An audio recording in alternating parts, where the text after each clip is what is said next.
오늘 본문을 보면 땅에서 짐승이 올라옵니다.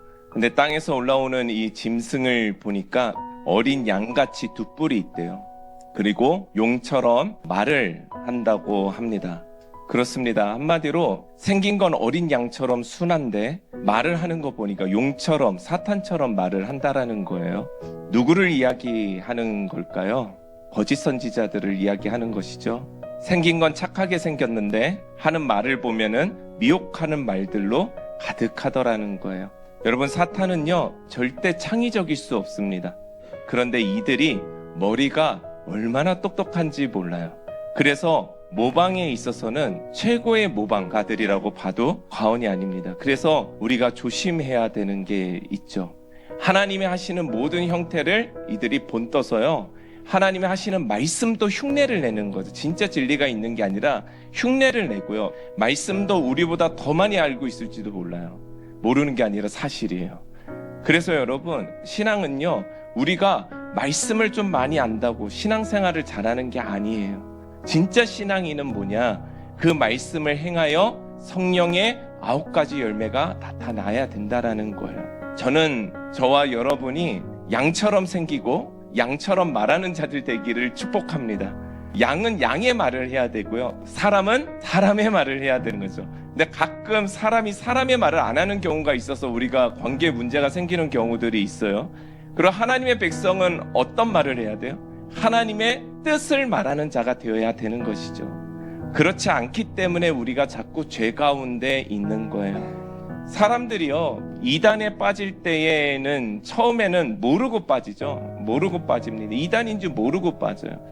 그런데 있으면 있을수록 어떤 생각을 하냐면요, 참 괜찮다라는 생각을 한다는 거예요. 기존의 교회들은 어때요? 자기가 다니던 교회들은 지쳐요. 청년들이 지쳐요. 맨날 어른들이 싸워. 서로 갑자기 미워하고 다투고 작은 일에 삐지고 싸우고 분열하고, 심지어 어떻게 해요? 교회가 둘로 나눠져서 따로 예배드리는 교회들도 있어요. 그렇게 붕괴까지 하는데 이단은요, 뜻이 분명한 거예요. 그리고 눈앞에 자칭 메시아라 불리는 사람이 눈앞에도 있어. 뭐가 걱정이 돼요? 싸울 일이 뭐가 있어요? 없어요. 우리가 왜 싸우는 줄 아십니까? 왜 말씀을 우리가 안 듣는 줄 아세요? 눈에 안 보이니까 그러는 거예요. 우리는 눈에 안 보이니까. 이단은 분명하고 명확하거든요. 눈앞에 보이는 예수가 있거든요. 그리고 가슴으로 대해줘요. 사회에서 어려운 일이 있어도요, 고립되지 않도록 서로가 서로를 계속 돌봐요. 그 사람들이 그리워서 다시 간답니다. 우리가 이단보다 더 특별해야 되잖아요. 서로의 모습 속에서 하나님의 형상을 발견하고 모든 행위 속에서 죽게 하듯 할 수만 있다면 우리는 이단과 비교할 수 없을 만큼의 특별함을 가진 공동체가 될 수 있을 거라고 저는 확신합니다. 사랑하는 여러분, 여러분의 삶에 기적이 일어났으면 좋겠습니까? 근데 우리가 잘 생각해야 되는 거예요. 부와 권력과 명예와 능력과 기적이 크게 다르지 않는 거예요. 한마디로 능력과 기적이 일어난다라는 것이 전부 다 하나님께로부터 온 것이 아닐 수도 있다라는 거예요. 너무 기적을 원해요. 너무 우리는 능력을 원해요. 근데 그 원함의 끝을 정말 잘 들여다보면은 결국은 부와 명예와 권력이 있다라는 거예요. 우리가 믿는 것은 십자가에서 우리 죄를 대속하신 그 예수 그리스도시고요, 그분의 말씀을 삶으로 증명하고 그분의 말씀대로 살아가는 것, 이것이 우리의 삶의 목적이지 기적과 능력이 우리의 목적이 돼서는 안 된다라는 거예요.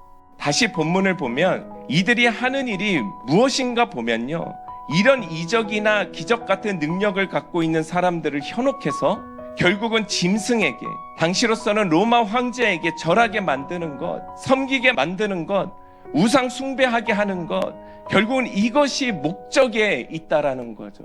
결국 사람은 거기에 빌붙어서 돈과 권력에 결국 편입되는 것이 궁극적인 삶의 목적이 되어서 살아가지더라는 거예요. 여러분, 우리는 지금 무엇을 염려하며 살아가고 있습니까?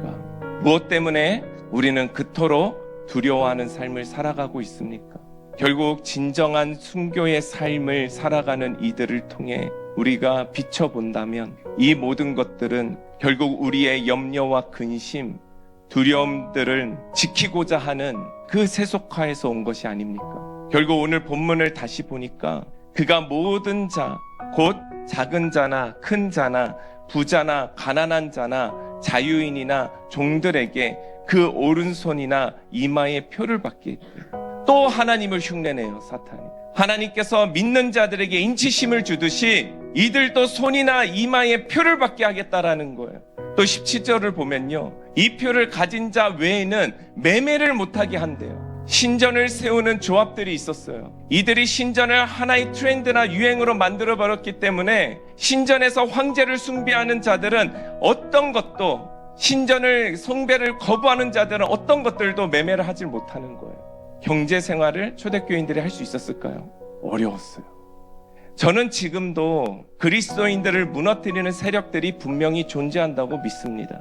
적어도 우리 대한민국에서의 이들의 모습은 핍박과 죽임의 모습으로 나오지는 않을 것 같아요.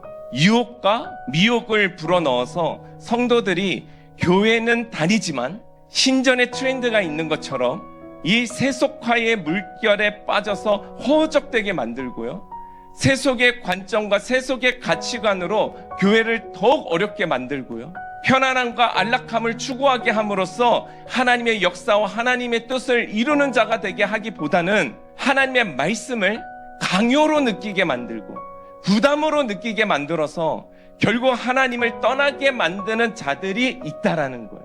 그런 세력이 있다라는 거예요. 우리가 깨어서 기도해야 되는 이유가 여러분 바로 여기에 있을 줄 믿습니다.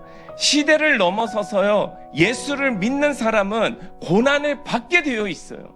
예수를 믿는 자는 고난을 받습니다. 시대가 흐르고 흘러갈수록 우리가 걸어가야 되는 그 생명의 길은 더 좁아지지만 분명하고 명확해질 거라는 거예요.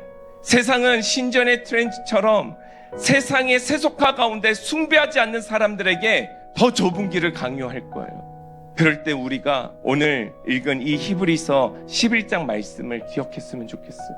잘 살기 위해 사는 인생이 아니라 영원한 부활을 위해서 내 자신도, 내 가족도, 나의 죽음까지도 하나님께 맡겨드리는 그 영원한 하늘의 기쁨을 선택하는 인생을 다 사시는 여러분들 되시길 축원합니다.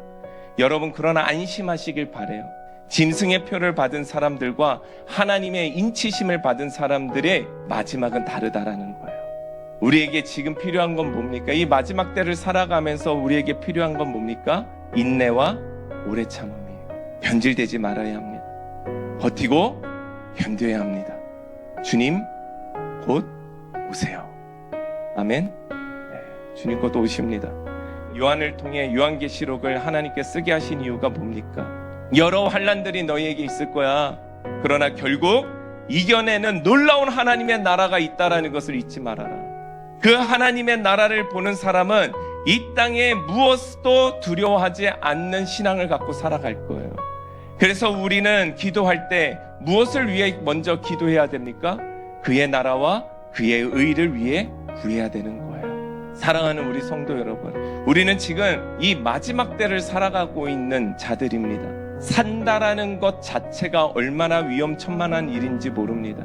그러나 어떤 상황에서도 믿음을 잃지 않고 예수 그리스도만 우리가 붙들고 찬송하고 의지하며 살아가겠노라는 그런 결단하는 그런 자들에게는요, 폭풍 속에서도 평안을 주셨던 그 예수님의 은혜를 우리 그 믿는 자들에게 허락하실 줄 믿습니다.